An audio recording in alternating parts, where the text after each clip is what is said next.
Double engine की Bharatiya Janata party की सरकार ने 3 करोड़ गरीब परिवारों के घर में एक शौचालय प्रदेश के अंदर बना दिए। मैं एक प्रदेश की बात कर रहा हूं, देश के आंकड़े तो इससे 5 गुना ज्यादा है। पहले गरीबों के राशन को माफिया हड़प जाते थे, गरीब को मिलता ही नहीं था। पिछले 3.5 वर्ष से उत्तर प्रदेश में 15 करोड़ गरीब फ्री में राशन की सुविधा का लाभ प्राप्त कर रहा है और मोदी गारंटी ने तय कर लिया है कि अगले 5 वर्ष तक ये फ्री में राशन हर गरीब परिवार को, इन 15 करोड़ लोगों को प्रदेश में प्राप्त होगा। पहले किसी भी गरीब को स्वास्थ्य बीमा का कोई कवर नहीं था। आज सौभाग्य से प्रधानमंत्री जी के मार्गदर्शन में, जिनके नेतृत्व में योजना बनी, वही नड्डा जी आज हमारे राष्ट्रीय अध्यक्ष बनकर के यहां हैं। आयुष्मान भारत की योजना प्रदेश में 10 करोड़ लोग सीधे सीधे इसका लाभ ले रहे हैं।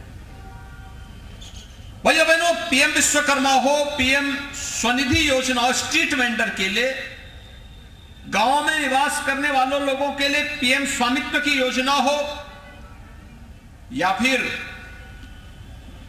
1 डिस्ट्रिक्ट 1 प्रोडक्ट की योजना हो, ये तमाम ऐसी योजनाएं हैं जो बिना भेदभाव के हर व्यक्ति के जीवन में परिवर्तन करके गरीबी रेखा के नीचे से जीवन यापन करने वाले लोगों के स्तर को उठाने का एक अभिनव प्रयास प्रारंभ हुआ है। और इसलिए दुनिया आज प्रधानमंत्री मोदी जी के नेतृत्व पर और उनके नेतृत्व में हुए परिवर्तन को देख करके आश्चर्यचकित है। और उस अभियान के तहत पिछले 9.5 वर्ष में जो हुआ, उन लोगों से संवाद बनाना, उनकी सफलतम कहानी को कहना, क्योंकि अगर एक व्यक्ति जो पहले से सुख सुविधा से संपन्न है, वह व्यक्ति बोले कि साहब ये होना चाहिए, तो कोई लोग विश्वास नहीं करेगा। लेकिन अगर एक गरीब जिसके पास आवास नहीं था, राशन कार्ड नहीं था, आयुष्मान का कार्ड नहीं था, पीएम स्वनिधि की योजना नहीं थी, पीएम स्वामित्व की या किसी भी योजना से लाभान्वित नहीं था, और अगर उसको इन योजनाओं से लाभान्वित, उज्ज्वला योजना से भी उसको लाभान्वित कर दिया, आवास योजना से लाभान्वित कर दिया, उसे शौचालय भी मिल गया, उसे तमाम अन्य योजनाएं मिल गई, और वह मंच से कहता है साहब बिना पैसे के मुझे सभी योजनाओं का लाभ मिला है, तो जिनको नहीं मिला होगा उसको भी एक विश्वास होगा कि हाँ मेरा भी नंबर आएगा, मुझे भी जरूर मिलेगा। और भाइयों बहनों, इसी के लिए प्रधानमंत्री मोदी जी ने 15 नवंबर को इस यात्रा को भगवान बिरसा मुंडा की जयंती के अवसर पर उनकी पावन जन्मभूमि से विकसित भारत संकल्प यात्रा को आगे बढ़ाया था। आज मुझे बताते हुए प्रसन्नता है कि उत्तर प्रदेश में 536 ऐसी वीडियो वैन 1072 कार्यक्रम प्रतिदिन करते हुए प्रधानमंत्री मोदी जी के संकल्प को जन जन तक पहुंचाने के कार्यक्रम के तहत आगे बढ़ रही है। और उसी क्रम की श्रृंखला में आज भारतीय जनता पार्टी के आदरणीय राष्ट्रीय अध्यक्ष माननीय श्री जगत प्रकाश नड्डा जी लखनऊ, प्रदेश की राजधानी लखनऊ में यहां पर उपस्थित हुए हैं। इस अवसर पर हम सब विकसित भारत संकल्प यात्रा को सफलता की नई ऊंचाइयों तक पहुंचा करके 100% सिचुएशन जो जरूरतमंद है उसको हम शासन की योजना को हर हाल में उपलब्ध करवाएंगे। आज राष्ट्रीय अध्यक्ष जी ने सुबह कुष्ठ रोगियों के आश्रम में जाकर के स्वयं अपनी आंखों से देखा, हर कुष्ठ रोगी को आवास मिला है, हर कुष्ठ रोगी को 3000 रुपये महीने की पेंशन मिलती है, हर कुष्ठ रोगी के पास राशन कार्ड है, हर कुष्ठ रोगी के पास उज्ज्वला योजना का कार्ड है, हर कुष्ठ रोगी के पास आयुष्मान भारत का कार्ड भी है, हर कुष्ठ रोगी के पास शासन की 100% सिचुएशन की सभी प्रकार की सुविधाएं हैं। और इस सुविधा को न केवल हमने जनजातीय समुदाय को, मुसहर को, सहरिया को, थारू को, बंटांगिया को, बुक्सा को, चेरो, कोल, इन सभी जातियों के साथ साथ हर प्रदेशवासी को, गरीब, वंचित, दलित, किसी भी जाति का व्यक्ति है, उन सब तक पहुंचाने के लक्ष्य के साथ ये विकसित भारत संकल्प यात्रा आज देश में चल रही है तो उत्तर प्रदेश के गांव-गांव में चल रही है। 26 जनवरी तक ये कार्यक्रम चलेगा। इस यात्रा में आज भाग लेने के लिए राष्ट्रीय अध्यक्ष जी आए हैं। मैं उनका स्वागत करता हूं, अभिनंदन करता हूं, यात्रा के प्रति अपनी शुभकामनाएं देता हूं। धन्यवाद। जय हिंद।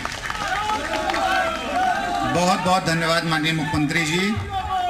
अब हम सब कार्यकर्ताओं में आपके आने से एक नवीन ऊर्जा का उत्साह का संचार हुआ है और 2024 में नवीन संकल्पों के साथ आपके मार्गदर्शन में हम सब कार्यकर्ता अति उत्साहित हैं। मैं आग्रह करूंगा हम सब के राष्ट्रीय अध्यक्ष माननीय श्री जगत प्रकाश नड्डा जी से कि आएँ और अपना आशीर्वचन प्रदान करें।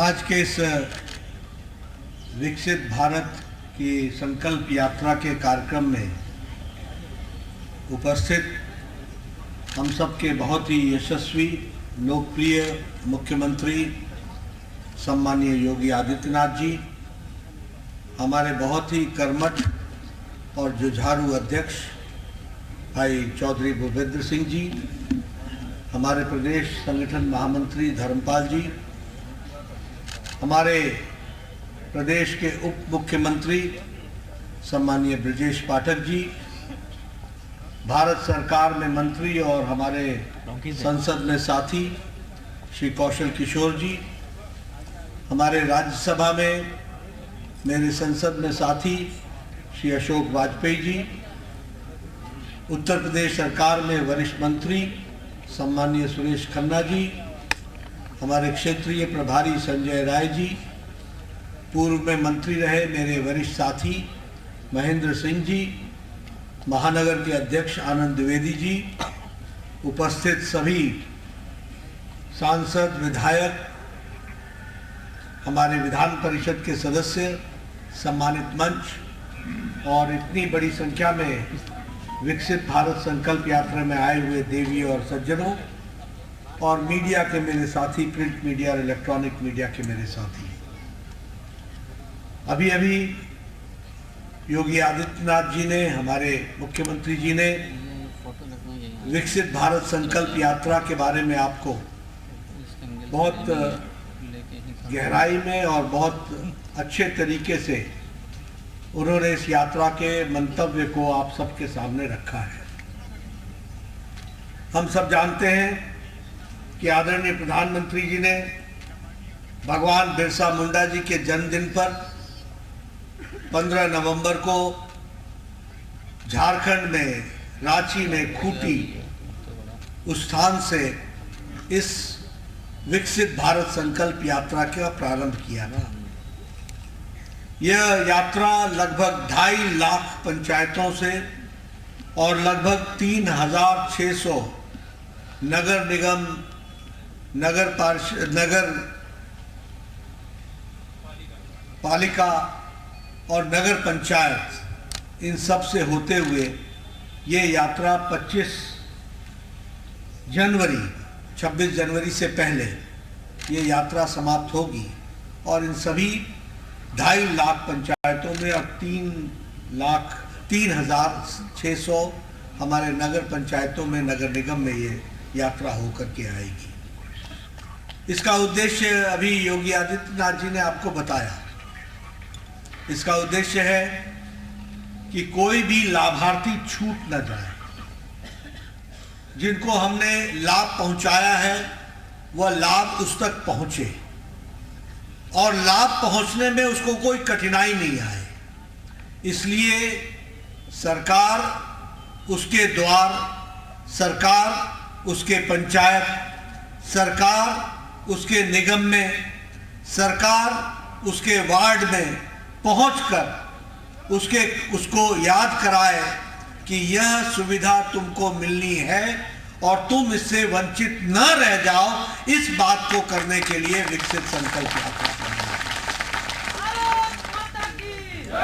मित्रों, प्रधानमंत्री जी का नजरिया बड़ा स्पष्ट है कि अगर विकसित भारत की ओर हमको चलना है तो हमारे गांव आबाद होने चाहिए, विकसित होने चाहिए, हमारे प्रदेश में कोई गरीब नहीं रहना चाहिए। हमारे देश में, हमारे प्रदेश में युवा आगे अग्रसर बढ़े, इसके लिए हमको चिंता करनी चाहिए। हमारे देश में महिलाओं का सशक्तिकरण हो, इसकी चिंता करनी चाहिए।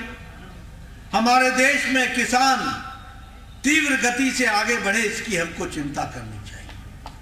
और इसीलिए ये सारी योजनाएं गांव, गरीब, वंचित, पीड़ित, शोषित, हमारा आदिवासी भाई, हमारे अनुसूचित भाई, हमारे युवा, हमारे किसान, कोई भी व्यक्ति छूट न जाए, इस बात को लेकर के हम चलते हैं। अगर इन सबका सशक्तिकरण होता है तभी देश विकसित होता है, इस संकल्पना को लेकर। और इसलिए ये कोशिश है, यहां मैं देख रहा था कि काउंटर्स लगे हैं और इन काउंटर्स में रजिस्ट्रेशन हो रहा है। कहीं आयुष्मान भारत का रजिस्ट्रेशन होगा, कहीं आपका स्वास्थ्य का चेकअप होगा, कहीं चेकअप होगा कि आपको ब्लड शुगर है कि नहीं, आपका ब्लड प्रेशर बढ़ा है कि ठीक है, आपकी स्वास्थ्य की चिंता की जाएगी। वैसे ही कोई उज्ज्वला से छूट तो नहीं गया है, कोई प्रधानमंत्री आवास योजना से वंचित तो नहीं रह गया है, कोई प्रधानमंत्री गरीब कल्याण अन्न योजना में जो उसको सुविधा मिलनी चाहिए उससे वंचित तो नहीं रह गया है। ये सारी सुविधाएं एक ही जगह पर सबको मिल सके, इस बात की चिंता की जा रही है। और इसलिए ये हमारी जिम्मेवारी बनती है कि जब सरकार इस यात्रा के माध्यम से, संकल्प यात्रा के माध्यम से गांव गांव, घर घर, पंचायत पंचायत जा रही है, तो हम भी सुनिश्चित करें कि कोई भी व्यक्ति इससे वंचित न रह जाए। मित्रों, मन में इच्छा होती है इसलिए आपसे चर्चा कर रहा हूं। जो मिल जाता है ना, उसकी कद्र कम होती है, हमें ध्यान में नहीं रहता। और इसीलिए मैं हमेशा सब लोगों को कहता हूं कि उजाले को जानना हो तो पहले अंधेरे को पहचानो, तभी उजाले का महत्व समझना। तफनीफ को याद रखोगे तभी तुमको समझ में आता है कि मोदी और योगी का मतलब क्या होता है। मैं ऐसे ही नहीं कह रहा हूं। मैं अपने इलाके से 1993 में सबसे अधिक मतों से जीत करके आने वाला एमएलए था। उस समय की स्थिति ऐसी थी कि जब हम आवास की बात करते थे तो मेरा बीडीओ मेरे घर पे आकर या ऑफिस में आके बताता था कि आपको, बीडीओ मतलब ब्लॉक डेवलपमेंट ऑफिसर, वो बताता था, नड्डा साहब आपको इस बार एक पंचायत में 2 इंदिरा आवास योजना मिली है, बताओ किसको दें। मैं कहता था भाई साहब आप ही रख लो, मैं नहीं बांट सकता। ये अंधेरा मैंने देखा है। और आज जब मैं यहां मंच पर खड़ा हूं तो मैं गौरव के साथ कह सकता हूं कि प्रधानमंत्री मोदी जी ने 4 करोड़ प्रधानमंत्री आवास योजना बनाकर दी। एक एक गांव में, एक एक पंचायत में 20-20, 50-50 आवास योजना के मकान बन रहे हैं। शायद योगी जी मुझे ठीक करें, लेकिन यहां भी 57 लाख से ज्यादा, 55.5 लाख प्रधानमंत्री आवास योजना में मकान बन गए। अब ये अंधेरा और उजाले का अंतर है, आप समझ लीजिए। मैं जब एमएलए बना तो गांव में जाता था तो बूढ़ी हमसे बम्मा पूछती थी, आ गया तू, बड़े दिनों बाद मिला, गर्मियों में कहां था। मैंने कहा क्या हुआ दादी बताओ। तो बोलती थी कि ये सर में एक बाल नहीं रहे, घड़े उठा उठा के 3-3 किलोमीटर से पानी लाना पड़ा। आज प्रधानमंत्री मोदी जी ने जल जीवन मिशन में घर घर जल, हर घर नल, हर घर जल पहुंचाया। यह है अंधेरे और उजाले का अंतर। यहाँ बहुत से एमएलए बैठे हैं, मैं भी एमएलए था। सुबह सुबह हमारे यहाँ लोग आते थे, जनाब इसकी चिंता करो, इसको हार्ट की प्रॉब्लम है, वाल्व लगना है, बाईपास होना है, 5 लाख खर्च होना है, 2 लाख खर्च होना है।